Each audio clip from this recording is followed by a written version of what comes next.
people. Tonight, I just want to share with you on getting right with God. Getting right with God. Child of God, the purpose of this teaching is to encourage you to get right with God. You know, the current situation we are in must serve as a wake-up call to someone whose relationship with God is not in the right place. Somebody's relationship with God is in shambles. Somebody's relationship with God is in bad shape. I know you are working on your body, you're eating healthy, you are exercising, but you don't just want to focus on the exterior. You want to make sure that your relationship with God is not in bad shape, and you want to bring it into the right place. Amen. Baba said, make sure your relationship with God is right. I want you to know that Christianity, is not a religion. Come on, somebody. Christianity is a relationship with God, because a religion means a belief of some sort. And we don't just have a belief of some sort. We know who we believe, glory be to God, and we know why we believe, and we know in whom we believe. We don't just have a belief of some sort. So God is not seeking religion with you. God is seeking a relationship. Glory be to God, a father and a son relationship, an intimate relationship with God. So I just want to give you a few steps on things that we can do to make sure that our relationship is right with God. I just want to give you a few steps on things that you and me can do to make sure that our relationship is right with God. Number one, first thing is to make sure you are born again. Glory be to God.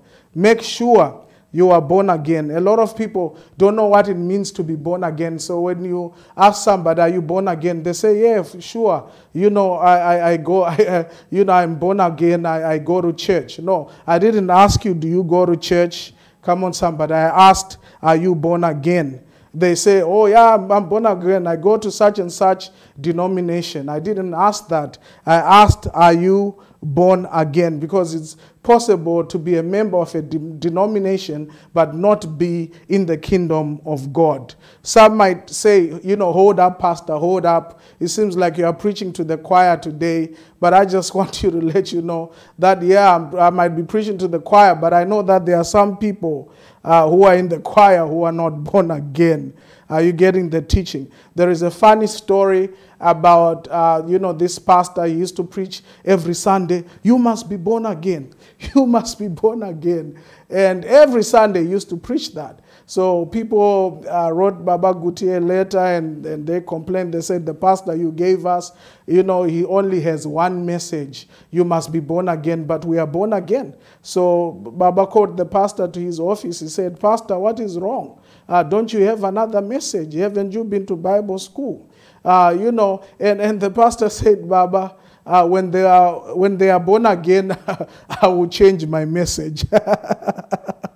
Glory be to God. So to be born again means to believe and to confess that Jesus Christ, glory be to God, is the Son of God. It's to believe and to confess that Jesus Christ is the Son of God. You see that on John 10 verse 10. He says, we believe with our hearts and, unto righteousness, and with our mouth we confess unto salvation. That's how we are born again. So it's possible to just come to church and you have not made the prayer of confessing Jesus Christ to be your Lord and personal Savior. You are not born again through baptism. You are not born again, by having a church uniform. But you are born again when you accept Jesus Christ as your Lord and personal Savior. Jesus said to Nicodemus, unless you are born again, you cannot enter the kingdom of God. Our Father says in this book 2 ways of knowing God, and I'm going to read page 32. The separating line between the church and the world has been destroyed. It has been destroyed by professing born-again Christians. There is no more clear line between the world and the church. In some countries, I've seen people in the televisions doing things that are unscriptural, and they will tell you that he is a born-again person. Then it confuses people to hear this is done by a born-again Christian. The word born again is now exaggerated. And, that word born again, it doesn't carry weight anymore, because born again Christians are living like the world, talking like the world, and acting like the world. Some evangelists no longer initiate the truth. They imitate the world. They take the model of this world. Christians were once revolutionary, but not political. Come on, somebody. We are not called to, to conform, but we are called to transform. It is no longer dangerous to be a Christian today, because people tend to compromise with sin. The grace has no more value. It has become cheap. You can talk about grace, but living in sin. You hear them saying, we are saved by grace. We are saved by grace, making the grace of God so cheap. Some religious leaders are saying to the world, you can have all the benefits of the gospel without carrying the cross. The gospel without carrying the cross is not of Jesus Christ, because he said, he who follows me must deny himself and carry the cross. And Paul says, I don't play with the grace of God. I don't mess around with the grace of God. I don't take the grace of God for granted. So I want to encourage somebody that, the salvation of your soul is not something that you should keep postponing. The salvation of your soul is not something that you should keep moving forward.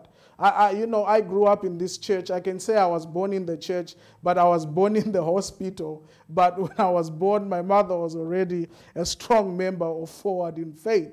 So, I grew up in this church, but I wasn't born again, going to church every time. But when I was 12 years old, that's when I made a decision to receive and accept Jesus Christ as my Lord and personal Savior. So stop postponing the salvation of your soul. Stop shoveling it aside. Stop pushing it further. Stop pushing it aside. It's something you need to confront, and it's something you need to deal with, because tomorrow is not promised. Our Father says every birthday, come on somebody, is a reminder that you are getting closer to the day of your departure from the earth. Every birthday is a reminder that you are getting closer to your departure from the earth. God never promised that we'll be on earth forever. Come on, somebody. We are just passing through. We are sojourners here on the earth. And that's why we are worshiping God,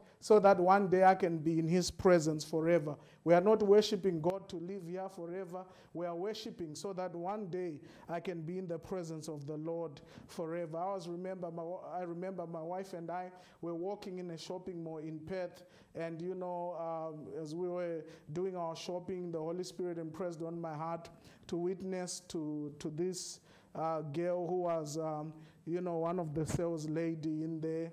And, I started ministering to her. Do you know Jesus? Are you saved?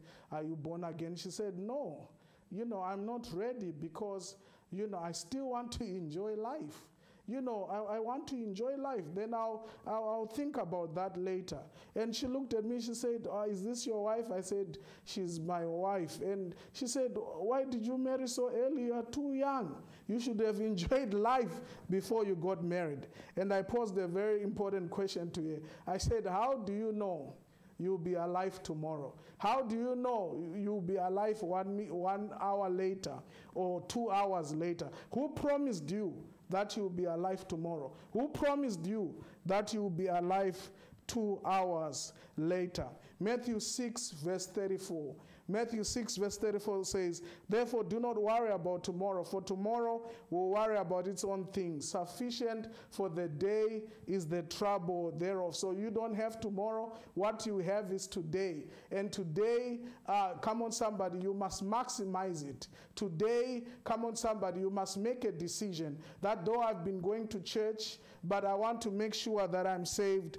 I want to make sure that I'm born again. James chapter 4 verse 18 to 17. James chapter 4, verse 13 to 17. Come now, you who say, today or tomorrow we'll go to such and such a city, spend a year there, buy and sell, and make a profit. Whereas you do not know what will happen tomorrow. Like me, I was saying to my wife, oh, I want to go to New York. I want to go to America. Come on, someone. That's what I was planning. But tomorrow was not in my hands. Come on, but now we're on lockdown. Come on, now we are in the house. Nobody ever saw that coming. Some people had planned to go to the UK. Some people had planned to go to Africa for vacation or to Europe or wherever they come from for vacation. But today they are on lockdown in the house. And come on, somebody, because no one knows what will happen tomorrow. What you need to use to the best of your ability is today. Come on, somebody, and choose Jesus today. Don't put it off. Stop postponing the salvation of your soul. For then James goes on to say, for what is life? It is even a vapor that appears for a little time, then vanishes away. Instead, you ought to say, if the Lord wills, we shall live and do this or that.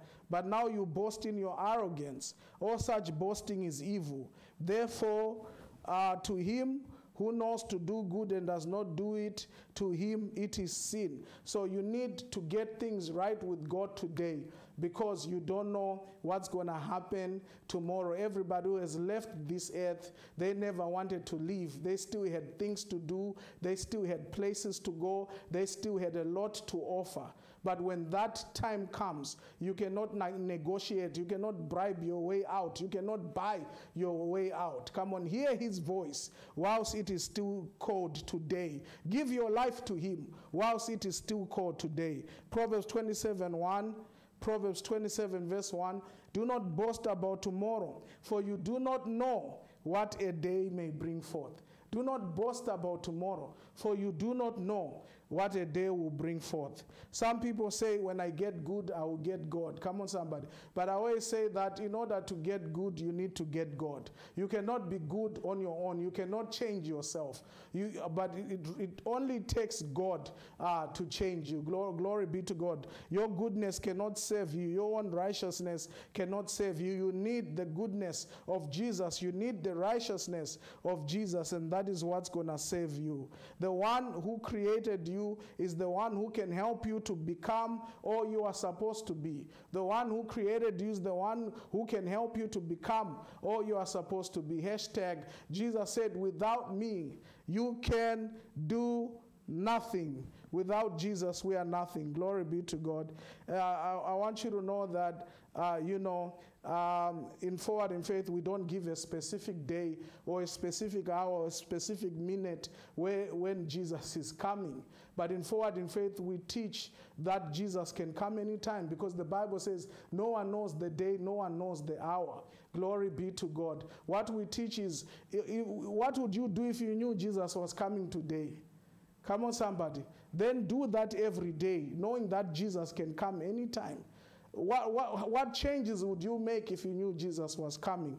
Then live like that every day, because no one knows the day that Jesus is coming. He can come when I'm preaching right now. Come on, somebody. No one knows the day nor the hour of Jesus coming. Repentance means to change. So if you are not changing, you have to do a self-evaluation and say, did I really repent? Because repentance means an about 10. Come on, somebody. Repentance means change. Come on, somebody. So the sign that you have repented is you are convicted. When you sin, the sign that you have repented is you begin to see your life changing. Come on, somebody. Somebody said, I'm born again. Things I used to do, I don't do anymore. Places I used to go, I don't go anymore. The people I used to hang around with, I don't hang around them anymore. Come on, you spend your life planning for a better future. You need to start planning for your eternal destination. Where are you going to spend eternity? We're not preaching about heaven and hell anymore, but we're going to start preaching about it, because there is a place where you go after you die. And it's either you're going to go to heaven or it's either you're going to go to hell. But Jesus Christ is the way, the truth, and the life. No one goes to heaven. No one goes to the Father. Come on, somebody, without Jesus Christ. So I encourage you, maybe you've been hanging around in the church for a while, but you are not born again. You need to make that decision to be born again. Number two, come on, things that we can do to get right with God. Number two, if you are backslidden, rededicate your life to Jesus Christ. If you are backslidden, rededicate your life to the Lord. To backslide means to fall from the original place. To fall from the original place. It doesn't mean to leave the church. Come on. But it just means to fall from the original place. Usually backslidden people don't know they are backslidden. You know, so let me help you by giving you some symptoms of being backslidden. Usually a lot of people who are backslidden, they don't know that, look, I'm not at the place where I used to be. So I just want to give you some symptoms so that you can identify where you are in your walk with the Lord. If you don't love Jesus like you used to, guess what? You are backslidden. You have fallen from the original place.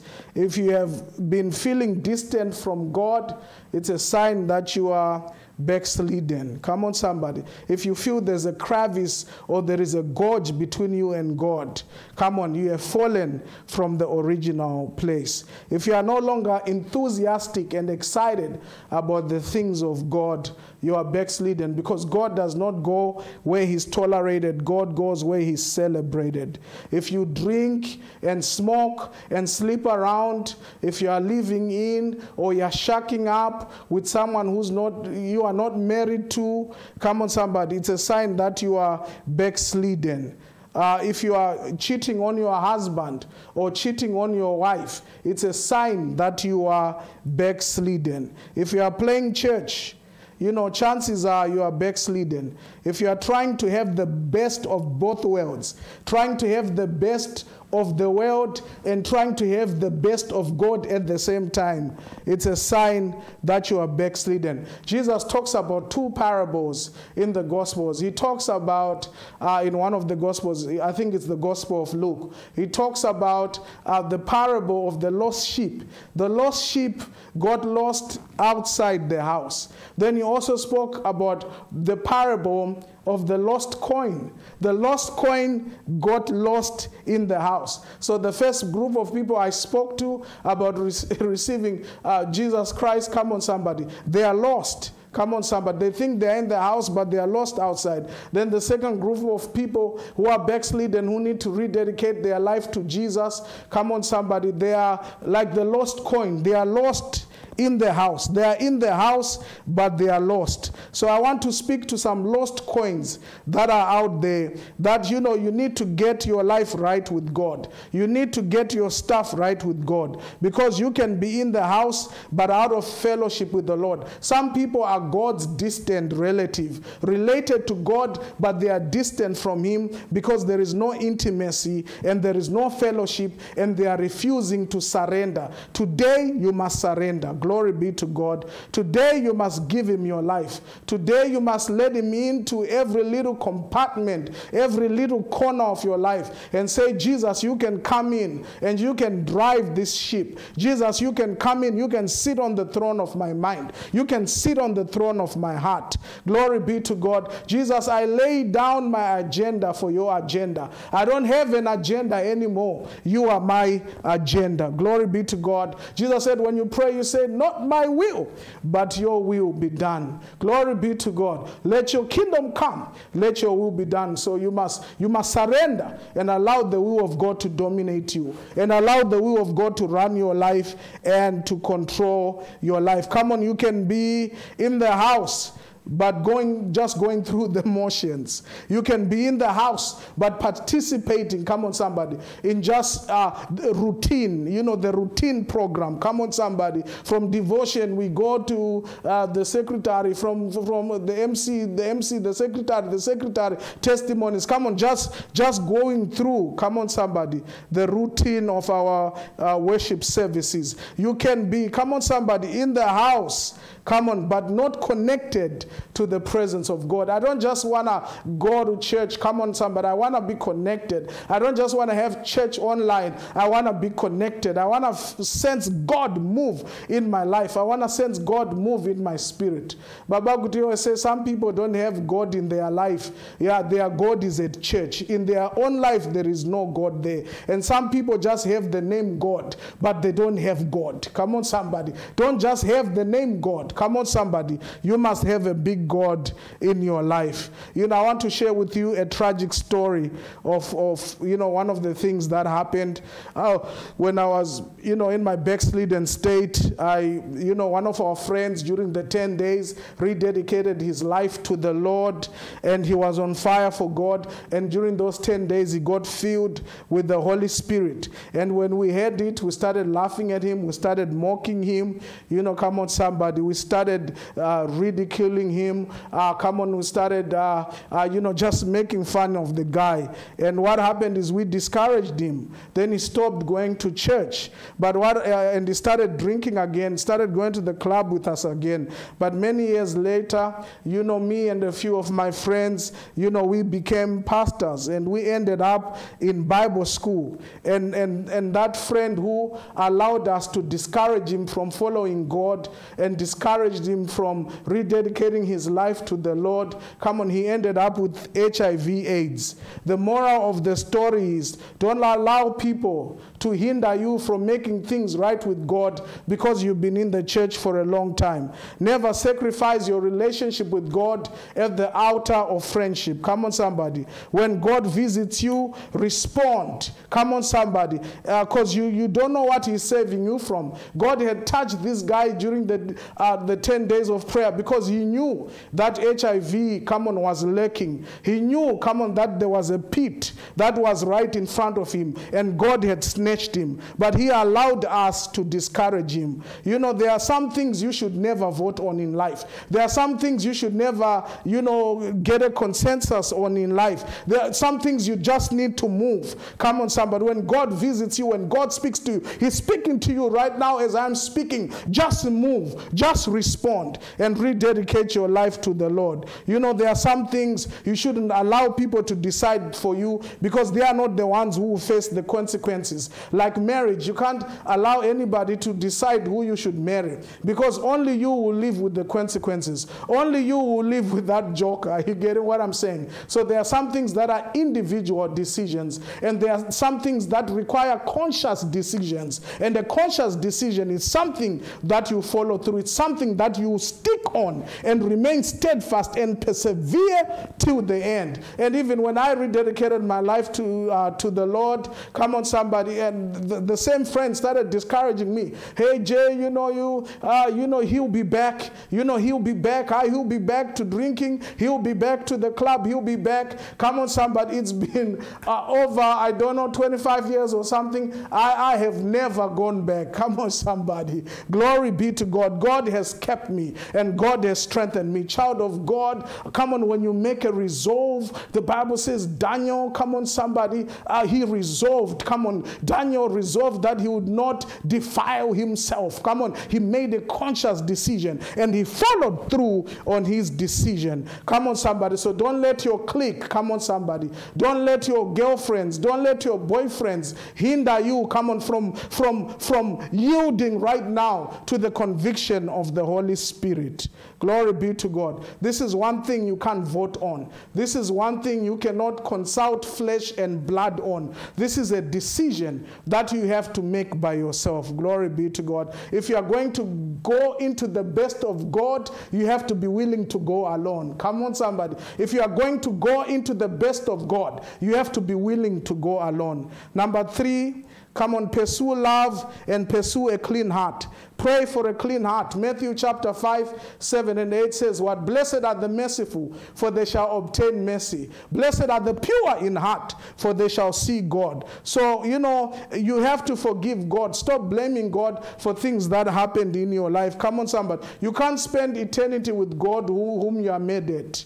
You can't spend eternity with the God whom you are made at. Jesus said to John the Baptist, blessed are those who are not offended in me. Come on, somebody. Even Jesus had to carry the cross. Even Jesus had to go through persecution. Even Jesus was slapped in the face. He was ridiculed. He was laughed at. We are in this Easter season. Come on, we are remembering his sacrifice. He went through, come on, somebody, even worse than anything we'll ever go through. Glory be to God. But come on, he never got mad at God. Come on, he never blamed God. Child of God, forgive God because you will not win. Number 2, forgive others. Bitterness is drinking poison and expecting the person who offended you to die. Forgive others. You are not perfect. They are not perfect. Walk in forgiveness. Some people are so hard. I don't know how many sermons on forgiveness they've had. They will not forgive. Child of God, why do you want to go to hell? Come on, somebody.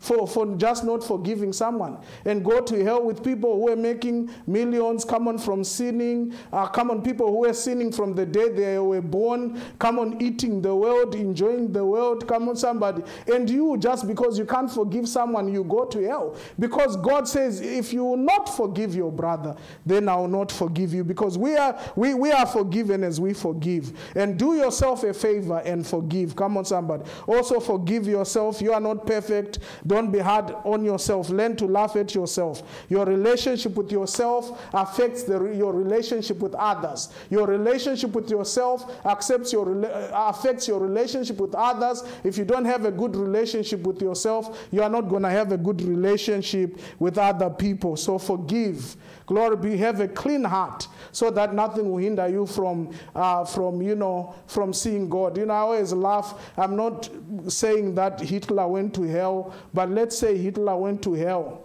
and he killed millions of people. Come on, somebody. To a certain extent, that type of person, my human self, Paul sometimes would say, it's me speaking, not God. Would say he deserves to be there. I'm not saying he's there, but I'm saying someone like that, you would say he deserves to be there. But you, just because you can't forgive someone, come on, somebody, you end up in the same position with a serial killer. Come on, somebody. You end up in the same position, come on, somebody, with wicked people who have been sinning all their life. And you've been in church all your life, but because you can't just forgive, you end up in hell. Child of God, you need to pray and say, Lord, create in me a clean heart. Renew the right spirit within me. God, help me to forgive. The Bible says you can do all things through Christ who strengthens you. You can forgive through Christ who strengthens you. It's not just talking about meeting your targets. It's not just talking about rolling out a big project. It's not just talking about attaining your vision. The Bible says you can do all things. So I can forgive through Christ who strengthens me. Sometimes when I'm still feeling the pain, I say I choose to forgive. I always tell you about how my dad rejected our family, and he went on, buying other people cars, buying, extramarital affair, women houses and stuff like that. And we were suffering and we were struggling. Glory be to God. And my dad died about 2-3 years ago, but I thank God that he helped me to forgive. I thank God for the teaching of the servant apostle of God. Come on, that taught me to let go. Come on, somebody. And that taught me to have a clean heart. And I was able to forgive my dad. And by the time my dad died, we were looking after him and we were in good books. Are you getting the teaching? Child of God, you don't have a right to be mad. The Bible says, you must forgive others as God for Christ's sake has forgiven you, as God for Jesus' sake, because of the sacrifice that Jesus made, God has forgiven you. So because God has forgiven me, I don't have a right to hold a grudge against anyone. I don't have a right to be bitter against anyone. Come on, somebody. I must show mercy so that I can keep receiving the mercy of God. Number four, deal with unconfessed sin. How do I get my life right with God? Deal with unconfessed sin. Glory be to God.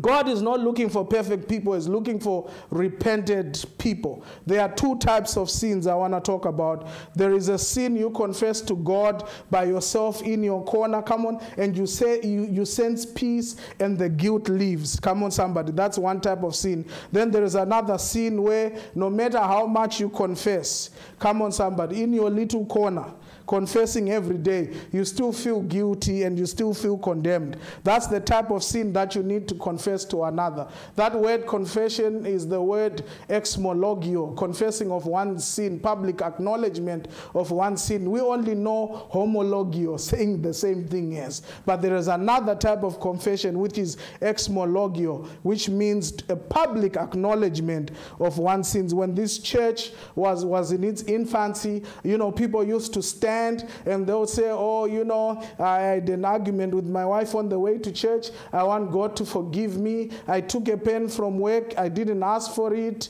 I sinned against God. I asked God to forgive me. Come on, they were acknowledging their sins. That's why God was moving. Come on. That's why their love was not growing cold. Come on, somebody. Because they were kept on, come on, somebody, exposing their hearts to the Lord, humbling themselves and repenting. The Bible tells us that the children of Israel used to confess the sins of their forefathers, their own sins, and the sins of their children.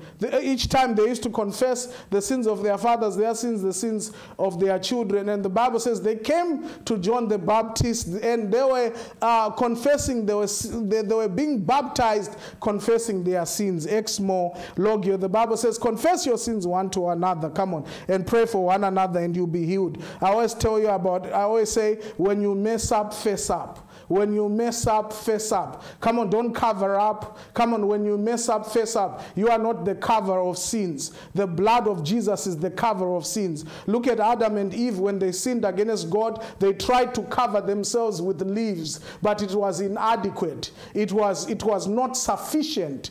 Come on, somebody. It didn't suffice. Glory be to God, the justice of God. They didn't cover themselves properly because the leaves were going to dry soon. Come on. And their sin was going to be exposed. But they are allowed, come on somebody, God to cover them. Are you getting what I'm saying? So child of God, you are not the cover of sin. Come on, the blood of Jesus is the one that cleanses and that covers sin. So I remember in my backslidden state, I committed fornication. I didn't, I'm not proud of it. Come on somebody. But I always tell, this testimony to help someone. I had a one night stand with some girl, I don't even know her name and stuff like that. That's why it's called a one night stand. So, after that, God touched me. I came back to church, rededicated my life to the Lord, and I started praying, and I asked God to forgive me for this sin of fornication. But each time I was praying, the devil would remind me, and that sin would come back.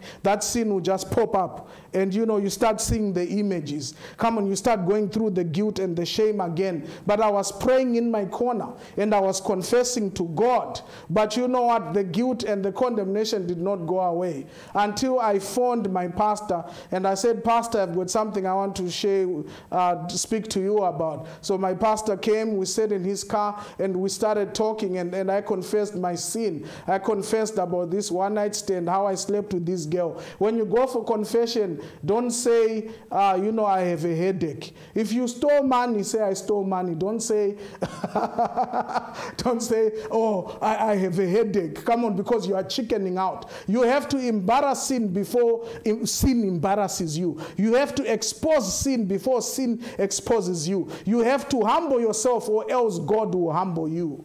Glory be to God. You choose which one you want. So, after I confessed, my pastor held my hands. He prayed with me. Child of God, from that day, even now when I'm saying it, I don't feel condemned. Even when I'm saying it, I don't feel guilty because I confessed my sin to another. Come on, somebody. God took it away. Things like sexual sin, you can't just go by the corner. Things like abortion, you can't just go by the corner. Things like, stealing money or stealing church money, you can't just go by the corner. You need to speak to a counselor, someone who's very confidential, and pour out, come on somebody, so that God can forgive you. Come on, remember our Father says there are two dangers, or two disasters. Tell no one, tell everyone.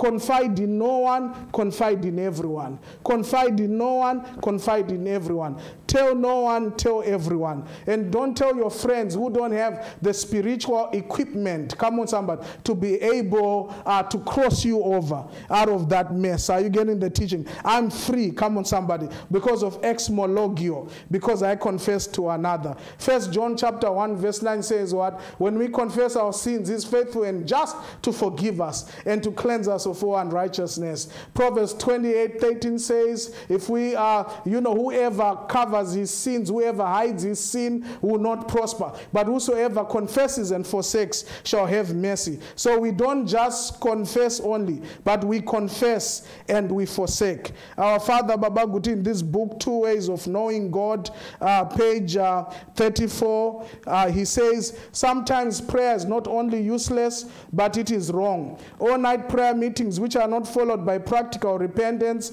cannot please God. The Bible says to obey is better than sacrifice. All night prayers without true repentance. All night prayers without true repentance will be wasting our time while achieving nothing. Joshua prayed and cried to God, and God came and said, what are you doing? Get up, put things in order, then you get victory. Deal with the sin of Achan, then you will get the victory. Sometimes we are afraid to put things in order. We bind it and fast. We believe that God is going to open everything, but God said to Joshua, get up from your fasting. You see, you can't hide from God. He knows you. He knows everything about you.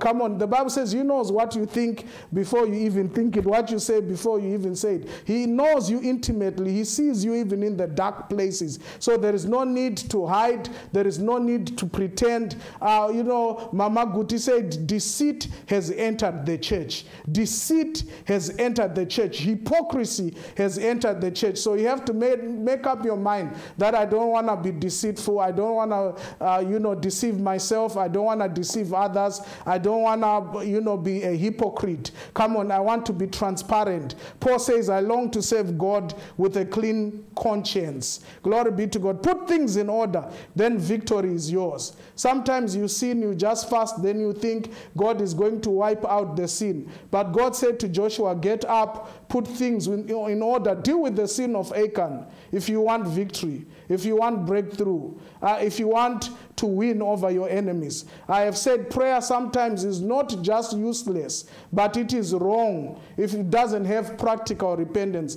This is the secret of this ministry. You want to know the ministry of Forward in Faith? Why we are in 145 nations and states? Come on, the secret of this ministry, we do not play with sin. Sin must be punished and put off. We do not play with sin. Our Father said, if you like sinning, this is the wrong church for you. If you like sinning, Forward in Faith is the wrong church for you. Because this church, even our Father says, it's not my church. It's his church. So child of God, we must fear him. Oh, glory be to God. Integrity is who you are when no one is watching. Integrity is who you are when no one is monitoring you. Come on, somebody. Glory be to God. And God wants our characters to be saved. God wants our characters to be changed. You don't know what is in this year. You have to make sure you are right with God. Come on, we must fear him. We must fear him. We must be God conscious more than people conscious. Come on, somebody. We must be more conscious of him than conscious of people. Glory be to God.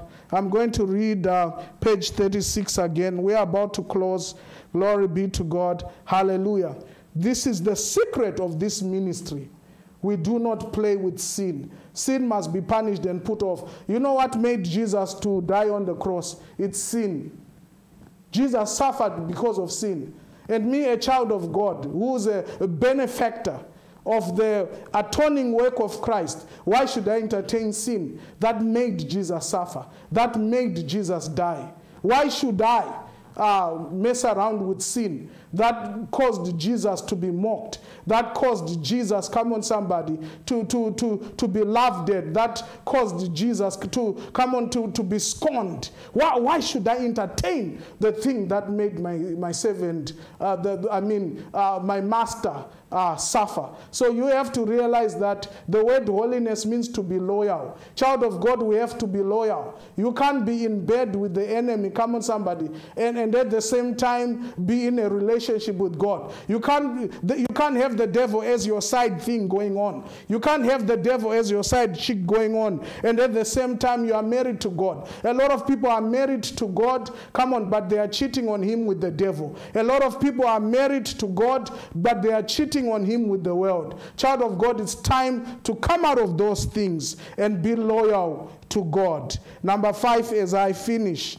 begin to fear God. Number 5, things I can do to get my relationship right with God. Begin to fear God. Let's read Luke 12, verse 4 to verse 5. Our Father gave us this verse in the beginning of the year. Luke chapter 12, verse 4 to verse 5. And in my Bible, the title of these 2 verses is Jesus Teaches the Fear of God. So the fear of God is not a forward in faith thing. The fear of God is not a Zioja thing. The fear of God is a biblical thing. It's a biblical law. It's a biblical principle. It's a pillar in the word of God. And the Bible says from verse 4, "And I say to you, my friends, do not be afraid of those who kill the body, and after that have no more they can do. Do not be afraid, come on, to leave your friends. Do not be afraid, come on, to leave people you were partying with. Do not be afraid to leave people, come on somebody, come on, do not be afraid to forsake those things that can only kill the body. Come on somebody. And after that have no more that they can do. But I will show you whom you must fear. Fear him. Come on somebody. Fear him. Fear him. Who after he has killed has power to cast into hell. Yes, I say to you, fear him. Fear him. The fear of God does not mean to be traumatized at the thought of God. Does not mean, the fear of God does not mean, when you see God, you begin to shake, you begin to tremble, like Scooby-Doo when he sees the monster. No, that's not the fear of God. The fear of God means to be afraid to do things that displease God. The fear of God means to hate what God hates. It means to love what God loves. The fear of God is a reverential, worshipful fear of God. I reverence him with my talking. I reverence him, come on somebody, with my thinking. I reverence him with my acting, with my behavior. The way I act, I reverence God. The fear of God means to be afraid to sin against God. This is not the time to be enjoying sinning. This is not the time to be enjoying drinking and smoking. This is not the time. This is the time to fear God. This is the season to fear God, because everyone is out of control. Everyone cannot change what is happening at the moment. Come on, we are all in the hands of the Lord. Come on, this is not time to be looking for opportunities to sin. This is not time to be sending your nude pictures.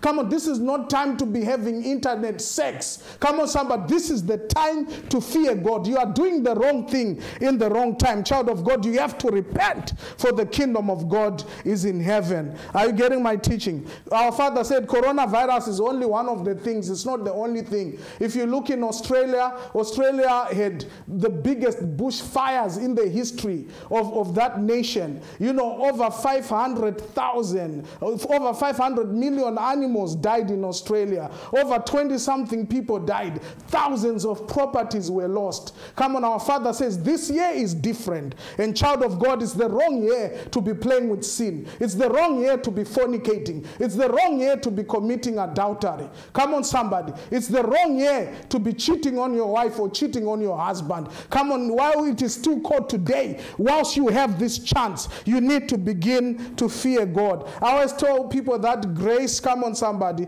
is how much God loves you, but holiness is how much you love God. Grace is not a ticket to sin. It's not a license to sin, but it is the power to overcome sin. Romans chapter 6 verse 14 says, iniquity shall not have dominion over me. Sin shall not rule over me. Sin shall not dominate my life. Sin shall not control my life. I'm not a slave of sin anymore. I'm a slave of righteousness. I'm a servant of God. I'm a servant of righteousness. Glory be to God. Galatians chapter 5 verse 1 says, let us stand firm therefore in the liberty wherewith Christ has made us free, and let us not be entangled again with the yoke of bondage. Child of God, stand in the liberty wherewith Christ has made you free. Righteousness means sin has been defeated. Jesus defeated sin for me. Jesus conquered sin for me. Come on, I can walk in victory. The Bible says in Jude 20, now unto him who's able to keep us from falling.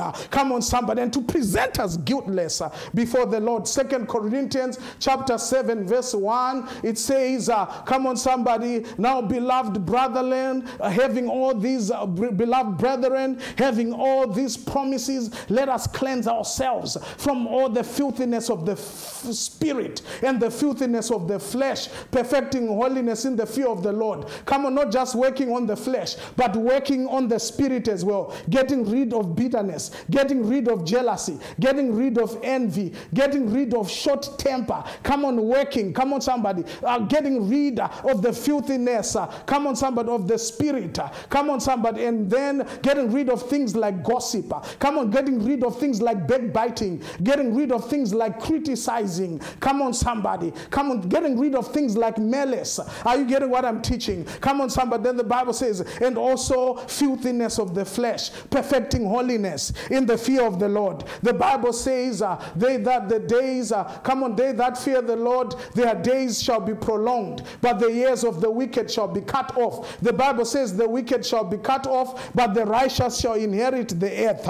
I don't know who I'm preaching to. The Bible says, let not your heart envy sinners, but be thou in the fear of the Lord all day long. Don't envy people who are sleeping around. Don't envy people who are sinning. Come on, somebody. Don't envy pornographers. Don't envy them. Are you getting the teaching? Come on, somebody. But the Bible says, be thou in the fear of the Lord all day long. The Bible says, by wisdom and the fear of the Lord comes riches, honor, and life. There is abundant life in the fear of the Lord. The Bible says, the righteous are as bold as a lion. Come on, the wicked flee when no one pursues, but the righteous are as bold as the lion. The Bible says, the world is passing away. The world is passing away, and the last that is in the world. But he who does the will of the Father, God, help me to do your will. He who does the will of the Father, even when it's hard, help me to do your will. Even when it hurts, help me to do your will. Even when they mock me, help me to do your will. Even when they scorn me, help me to do your will. Crying, but doing your will. Come on, somebody. I don't know who I'm preaching to up in here. I might have to be alone, but God, help me to do your will. They might neglect me. They might abandon me. They might reject me. They might ostracize me. But God, help me to do your will, because the one who does the will of the Lord,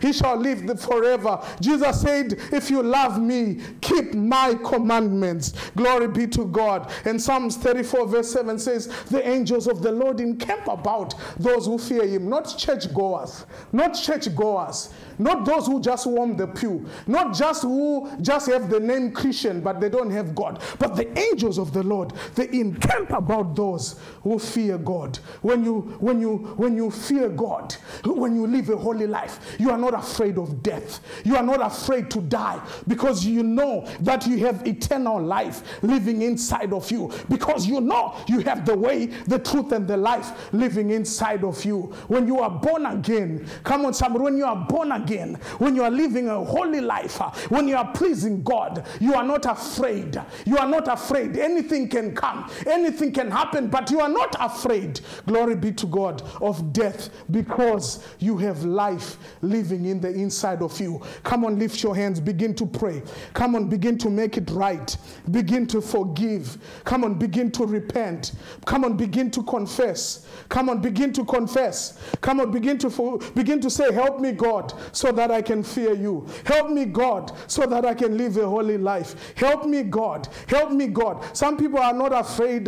Come on, some people are so full of fear during this season because they know they are not right with God. But get right with God. Anything that finds me will find me in God. Our Father says you are in Him and He is in you. You must not be afraid. You must be ready anytime. Come on, begin to pray. Healing virtue is flowing. Somebody is being healed. Somebody is being healed. Come on, migraines are going. In the name of Jesus, be healed. Be healed. Shoulders are being healed. Come on, be healed. In the name of Jesus. Come on, begin to pray. Come on, begin to pray. Rababo shakata. Ripapasa tiredeba. Rianda kashokota. Rebebosa tiredeba. Makatia manda. Shababosa tia ma. Repepo shakata. We thank you, Lord, for healing. We thank you, Lord, for healing. Muscle pain is being healed. Sharp pain is disappearing. Sharp pain is disappearing. Irritation is going. Irritation is going. Your skin is being healed. Skin conditions are being healed in the name of Jesus Christ.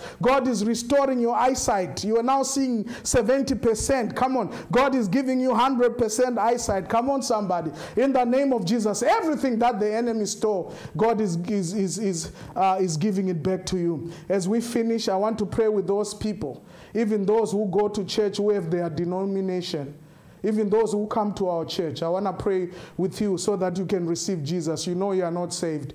I'm not talking to born-again believers. I'm talking to those who know that they are not saved. They are not born again. And I want to pray at the same time with those, the lost coin in the house but lost.